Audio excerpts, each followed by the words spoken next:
이번 주에 비트코인 들고 계신 분들 마음을 불안하게 만든 소식이 두 개 있었죠. 첫 번째로 그렇게 중요하다던 클래리티법이 미국 상원에서 결국 막혔다는 겁니다. 또 다른 한 가지는 미국 중앙은행 연준안에서 금리를 오히려 올리자 이 금리 인상과 관련된 목소리가 본격적으로 튀어나왔다라는 거예요. 이 두 가지 다 딱 들으면 가슴이 철렁하는 얘기인데, 근데 오늘은 결론부터 말씀드려보겠습니다. 이 두 가지 걱정은 며칠 사이에 각각 조용히 풀렸고, 그리고 그 풀린 이유를 대부분의 사람들께서 놓치셨습니다. 그래서 오늘은 이 두 가지가 왜 생각보다 훨씬 더 덜 무서운 소식인지 순서대로 하나씩 풀어드려 보도록 하겠습니다. 먼저 미국의 증권거래위원회, 그러니까 코인을 포함한 미국 자본시장을 감독하는 기관이 있는데요. 그 기관의 위원장이 폴 애킨스라는 사람입니다. 이 사람이 며칠 전에 방송에 나와서 이렇게 말을 했죠. 법이 통과되면 가장 좋다. 하지만 만약에 미국 의회가 법을 통과시키지 못하더라도 우리가 직접적으로 규칙을 만들 준비가 돼 있더라고요.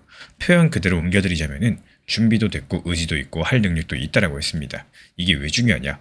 그동안 코인업계가 가장 무서워하던 시나리오가 뭐였을까요? 법도 안 만들어지고 그렇다고 명확한 규칙도 없고 예전처럼 감독기관이 이 회사 저 회사 고소부터 하던 시절로 돌아가는 거였습니다. 몇 년 전에 실제로 그랬었고 규칙은 안 알려주고 소송부터 걸던 시기가 있었죠. 근데 에키스 위원장이 지금 하는 말은 그 시절로는 안 돌아간다는 뜻입니다. 법이 없으면은 우리가 규칙을 써서라도 기준을 만들겠다라는 거고 그냥 말로만 그러는 게 아닙니다. 이 기관은 작년 11월부터 프로젝트 크립토라는 이름으로 준비를 실제로 해왔어요. 코인을 어떻게 등록시킬지, 코인을 맡아서 보관하는 회사는 어떤 규칙을 지켜야 되는지, 코인을 사고 파는 거래소는 어떻게 감독을 할지, 이런 걸 규칙으로 만드는 작업을 이미 진행 중입니다. 위원장 본인은 이걸 두고 법으로 가기 전에 그 역할을 대신하는 임시장치다라고 표현을 했고요. 그러니까 법이라는 최종 목적지가 늦어져도 그 사이를 메워줄 임시 규칙은 이미 만들고 있다라는 거죠. 그럼 비트코인은 어떨까요? 이미 지난 3월달에 감독기관들이 원자재에 가깝다 이렇게 분류를 해둔 상태입니다. 근데 이 분류가 법이 아니거든요. 그래서 정권이 바뀌면 뒤집힐 수 있습니다. 위원장이 자꾸 그래도 법이 필요하다 이렇게 말을 하는 이유가 바로 그거예요. 또 그와 동시에 법이 안 돼도 규칙으로 이어가겠다 이렇게 말을 하고 있는 거고요. 정리드리자면은 비트코인 입장에서 봤을 때 법이 통과되면 지위가 더 단단해지는 거고 설령 법이 늦어져도 최소한 예전 같은 혼란으로는 돌아가지 않는다는 뜻입니다. 여기까지가 첫 번째 걱정이 풀린 과정이에요. 근데 이게 전부가 아니라는 거예요.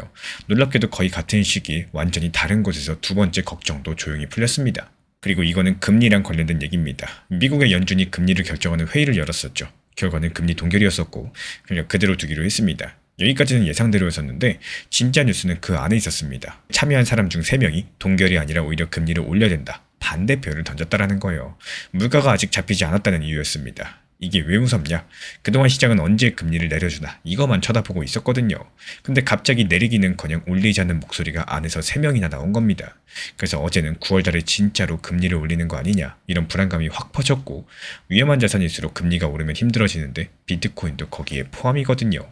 네, 바로 오늘 그 불안감을 정면으로 반박하는 숫자 두 가지가 나왔습니다. 첫 번째로 미국의 경제 성장률이었고 미국 경제가 지난 2분기에 얼마나 컸는지를 보여주는 숫자인데 지금 시장은 2.1% 정도 컸을 거라고 봤습니다. 근데 실제로 나온 거는 1.5% 수준이었어요.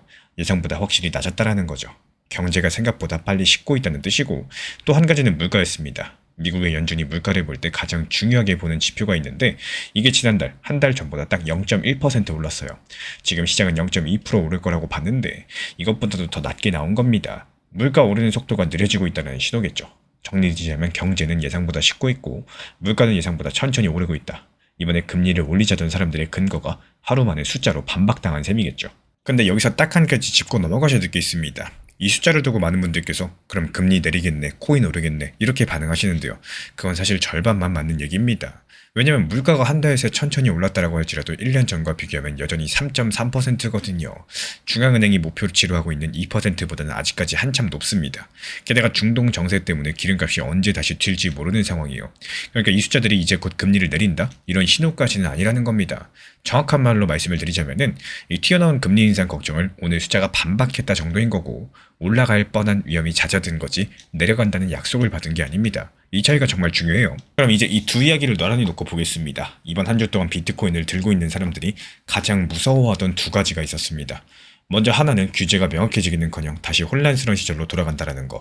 또 다른 한 가지는 기다리던 금리 인하는커녕 갑자기 금리가 오른다는 거. 근데 이 두 개가 거의 같은 주, 각각 다른 방식으로 힘이 빠졌습니다. 첫 번째는 감독기관 위원장이 법이 없어도 우리가 규칙 만든다. 이렇게 직접 못을 박았었고, 두 번째는 바로 다음날 나온 경제 숫자가 금리 올릴 만큼 뜨겁지 않다 이렇게 보여주면서요. 제가 봤을 때 가장 가능성 높은 그림은 이번 여름 비트코인을 크게 끌어내릴 만한 정책 쪽, 금리 쪽 악재는 당분간 힘이 빠졌다. 이 최악의 두 가지 시나리오, 그러니까 규제가 공백 상태로 돌아가는 것과 9월달 깜짝 금리 인상, 이 두 가지가 지금으로선 조금 멀어졌다라는 겁니다. 그 근거는 총 세 가지인데요. 먼저 감독기관 위원장이 공개적으로 법이 막혀도 우리가 한다 이렇게 말을 했고, 이건 나중에 말 바꾸기 어려운 공개 발언입니다. 두 번째로 어제 나온 금리 인상 주장을 오늘 경제 숫자가 곧바로 반박했습니다. 세 번째로 이 두 가지 걱정이 하필 같은 주에 나란히 완화가 됐어요. 하나만 풀렸으면 우연이라고 할 수 있겠지만 지금 시장이 가장 신경 쓰던 두 가지가 같이 풀린 거라서 방향성이 가장 뚜렷합니다. 그리고 오해하지 않으셔야 되는 게 몇 가지 있습니다. 애킨스 위원장이 만들겠다는 규칙도 결국은 법이 아니라 감독기관의 규칙이죠. 그러니까 다음 정부가 들어서면서 또 뒤집을 수 있어요. 위원장 본인이 그래서 법이 더 낫다라고 계속 말하고 있는 이유가 바로 그겁니다. 완전한 해결은 아니라는 거고, 금리도 마찬가지예요. 숫자 하나 나왔다고 중앙은행이 방향성을 확 튼 게 아닙니다. 물가는 여전히 목표보다 높고요. 무엇보다 중요한 건 내려갈 위험이 줄었다는 게 올라간다는 뜻은 절대 아니라는 거.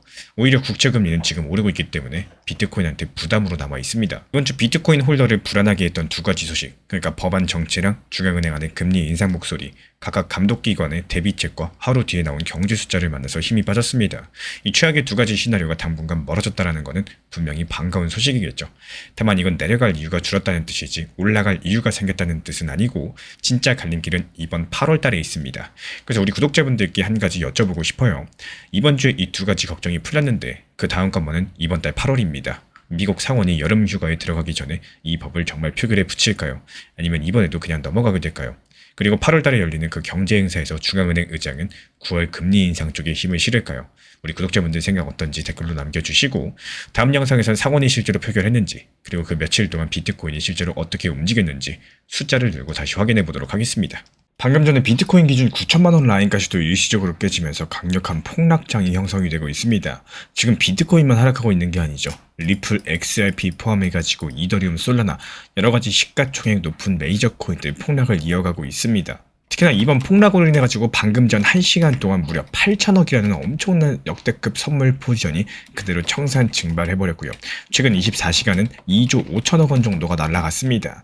이 선물 투자하시는 분들 역대급 손실을 보고 있기 때문에 항상 강조드립니다. 업비트, 빗썸 위주의 현물 매매만 하셔라 이렇게 말씀을 드리고 있고, 그리고 여기에 대해서 제가 누차 강조를 드리고 있는 것처럼 이렇게 모든 코인들이 폭락하고 있는 것 같은 대폭락장에서도요, 분명히 상승하는 종목은 존재를 합니다. 하루 만에 2조 5천억 선물 포지션 증발하고 비트코인 역대급 저점까지 내려오고 리플 XRP가 1달러 깨지네 만에, 이런 상황에서도요 알트코인 위주의 장세는 계속되고 있다는 거. 디피니티브 44%, 슈퍼폼 27%, 여전히 폭락장에서도 개별 알트 장세이기 때문에 이거 몇 달 전부터 계속 말씀드렸습니다. 앞으로 알트 장세들에 대해서 상승장이든 폭락장이든 기회를 포착하시는 분들만 수익을 내실 거다. 여기에 대해서 말씀을 드리고 있고, 그래서 이번 영상에서도 마찬가지요. 이렇게 대폭락장에서도 수익을 낼 수 있는 방법들에 대해서 말씀을 드려보고자 합니다. 실제로 현재 제가 운영 중에 있는 커뮤니티에서도요, 인피니 코인에 대해서 말씀을 드리면서 실시간 타점 말씀드렸고, 곧바로 수익까지도 안겨드릴 수 있었던 노하우에 대해서 말씀드려볼까 합니다.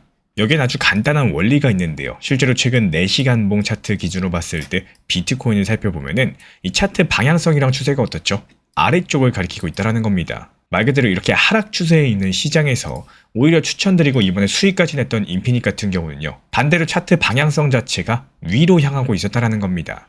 그러니까 모든 종목들이 하락하고 있을 때 오히려 이렇게 상승하고 있는 종목들, 여기서 상승 추세를 가지고 있고 상승하려는 움직임을 보이고 있는 종목들을 발굴할 줄 아셔야 된다는 거예요. 결국에 이런 폭락장에서 수익을 내기 위해서는 이렇게 상승 추세를 탄 종목들 위주로 매매가 이루어져야 되는 거고, 매수 타점 자체도 수익을 낼 수 있는 세 가지 종류가 있습니다. 먼저 첫 번째, 상승 전에 매수하셔가지고요, 상승하면은 그때 그냥 팔고 나오셔야 돼요. 이때는 중요한 게 욕심을 절대 부리면 안 됩니다. 그리고 두 번째, 여기서 추가로 힘이 붙는 흐름이 나오는 경우에는요, 다소 높은 가격에 매수를 한다라고 할지라도 더 높은 가격에 팔고 나오면 되는 거기 때문에 이 두 번째 방법이 있고, 그리고 세 번째 방법은 다 상승하고서 눌렸을 때 이 눌림목을 이용해가지고 매수했다가 여기서 반등 주면 바로 또 팔고 나오는 이 세 번째 방법이 있습니다. 이 중에 이번에 수익 낸 인피니트 같은 경우는 이 상승 추세에 편승해가지고 매매할 수 있었던 1번 매매 방법으로 진행이 들어갔다라고 보시면 되고, 인피니트뿐만 아니라 여러 가지 지금 상승 추세 타고 있는 종목들이 있기 때문에 이 종목들 이제 실시간으로 모니터링하면서 정보 커뮤니티 통해 가지고 빠르게 전달 도움드리도록 하겠습니다. 구독과 좋아요만 눌러주시고 따라와 주시기 바랍니다. 제가 안내해드리고 있는 코인 신사 채널 멤버십 전용방에 대해서 짧게 설명드려 보도록 하겠습니다. 리플, 암호화폐 시장에 대한 중요한 이슈, 그리고 브리핑이나 시장의 흐름에 대한 전문적인 분석 내용 설명과 함께 차트상의 기술적 분석, 온체인 지표와 투자 심리에 대한 내용들을 같이 안내 도움드리고 있고, 가장 중요한 투자 심리를 컨트롤하기 위해서 포트폴리오의 구성에 대한 노하우, 투자 심리 컨트롤에 대한 내용도 같이 안내드리고 있습니다. 코인 신사 스터디 멤버십 가입하신 분들께서는 아래 번호 혹은 신청 링크 통해서 남겨주시면 제가 연락드리고 있고, 안내 설명과 함께 신사 채널 리플 전용 멤버십 방에도 입장 안내 설명드리고 있습니다.